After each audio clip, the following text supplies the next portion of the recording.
يقول النبي صلى الله عليه وسلم: أتدرون ما الغيب؟ قالوا: الله ورسوله أعلم. قال: ذكرك أخاك بما يكره. قيل: أرأيت إن كان في أخي ما أقول؟ قال: إن كان فيه ما تقول فقد اغتبته، وإن لم يكن فيه ما تقول فقد بهته.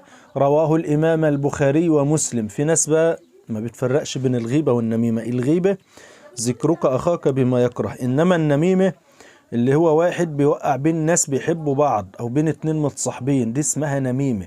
والنميمة من أسباب عذاب القبر، يعني النميمة أشد من الغيبة. فالغيبة ذكرك أخاك بما يكره، إنما النميمة اللي بيوقع بين ناس كانوا علاقتهم كويسة مع بعض، بيقول دي الكلام ده ما حصلش وده كلام ما حصلش بنية الإفساد والإيقاع بينهم. ودي كمان وردت في حديث عذاب القبر النميمة.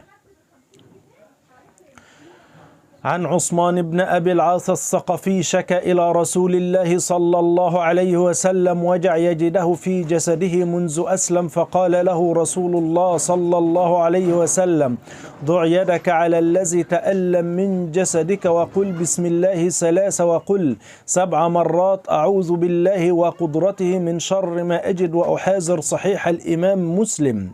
وقال النبي صلى الله عليه وسلم: إن أحدكم يجمع خلقه في بطن أمه 40 يوما ثم يكون علقة مثل ذلك ثم يكون مضغة مثل ذلك ثم يبعث الله ملك فيؤمر ب4 كلمات ويقال له: اكتب عمله ورزقه وأجله وشقي أو سعيد، ثم ينفخ فيه الروح. صحيح الإمام البخاري.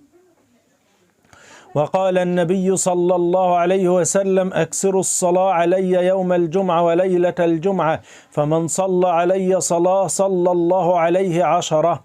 أخرجه الإمام البيهقي. وقال النبي صلى الله عليه وسلم: من سره أن ينجيه الله من كرب يوم القيامة فلينفس عن معسر أو يضع عنه. صحيح الإمام مسلم.